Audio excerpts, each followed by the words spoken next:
ओम नमः शिवाय। आज हम आपके लिए नाग पंचमी की पौराणिक कथा लेकर आए हैं, जब नागदेव बने भाई।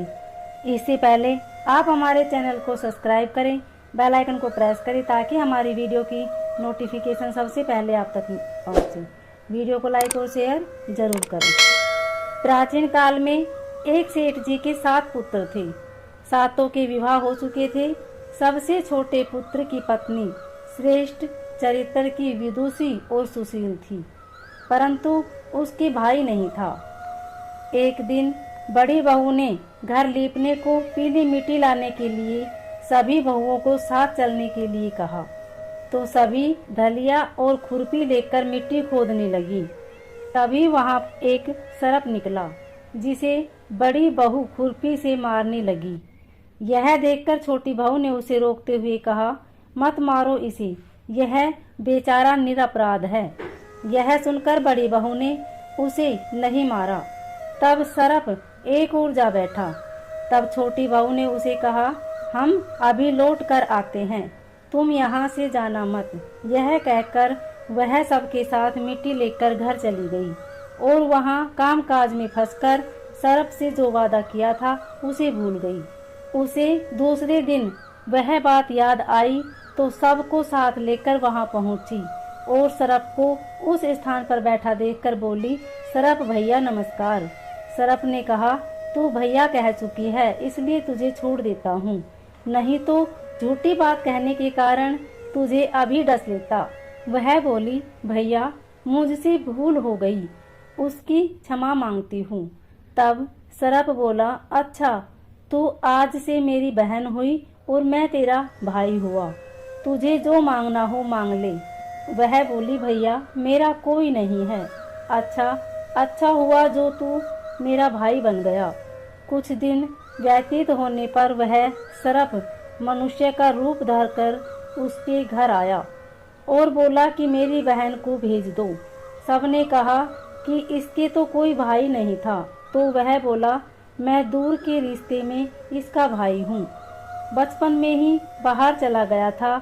उसके विश्वास दिलाने पर घर के लोगों ने छोटी को उसके साथ भेज दिया।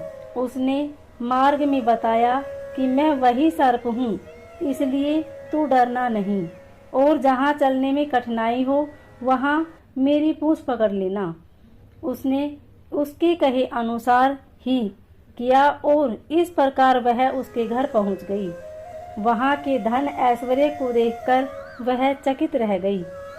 एक दिन सर्प की माता ने उससे कहा, मैं एक काम से बाहर जा रही हूँ, तू अपने भाई को ठंडा दूध पिला देना।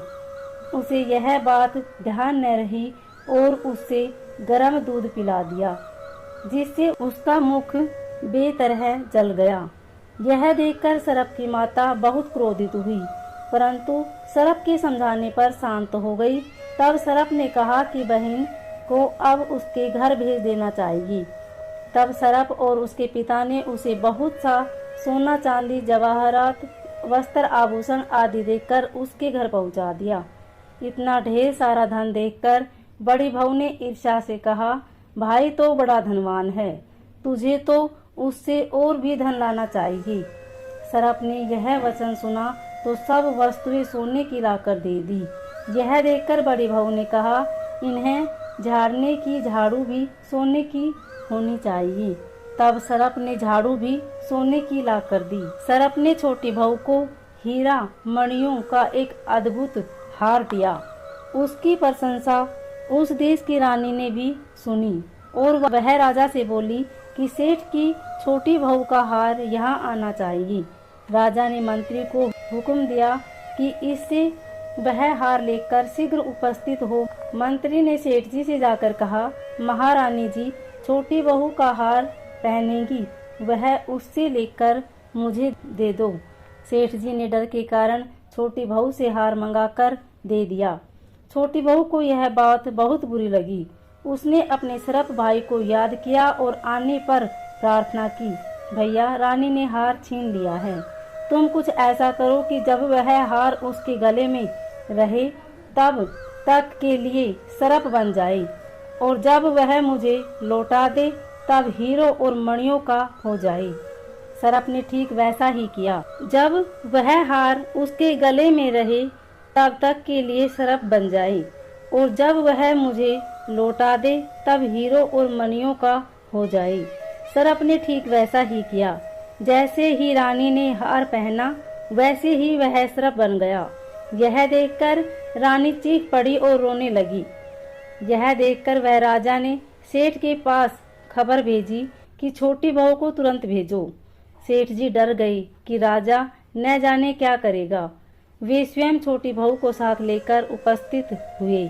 राजा ने छोटी बहू से पूछा, तुमने क्या जादू किया है? मैं तुझे दंड दूंगा। छोटी बहू बोली, राजन धृष्टता क्षमा कीजिए, यह हार ही ऐसा है कि मेरे गले में हीरो और मणियों का रहता है और दूसरे के गले में सरप बन जाता है। यह सुनकर राजा ने वह सरप बना हार उसे देखकर कहा, अभी पहनकर दिखाओ। छोटी बहू ने जैसे ही उसे पहना वैसे ही हीरो मणियों का हार हो गया। यह देखकर राजा को उसकी बात का विश्वास हो गया और उसने प्रसन्न होकर उसे बहुत सी मुद्राएं भी पुरस्कार में दी। छोटी बहू अपने हार और इन सहित घर लौट आई। उसके धन को देखकर बड़ी बहू ने ईर्ष्या के कारण उसके पति को सिखाया कि छोटी बहू के पास कहीं से धन आया है। यह सुनकर उसके पति ने अपनी पत्नी को बुलाकर कहा, ठीक ठीक बता कि यह धन तुझे कौन देता है। तब वह सर्प को याद करने लगी। तब उसी समय सर्प ने प्रकट होकर कहा, यदि मेरी बहन के आचरण पर संदेह प्रकट करेगा तो मैं उसे खा लूंगा। यह सुनकर छोटी बहू का पति बहुत प्रसन्न हुआ और उसने सर्प देवता का बड़ा सत्कार किया। उसी दिन से नाग पंचमी का त्योहार मनाया जाता है और स्त्रियां सर्प को भाई मानकर उनकी पूजा करती है। उम्मीद है आपको यह कथा अच्छी लगी होगी। अगर अच्छी लगे तो वीडियो को लाइक शेयर सब्सक्राइब जरूर करें। कमेंट में ओम नमः शिवाय अवश्य लिखिए। धन्यवाद।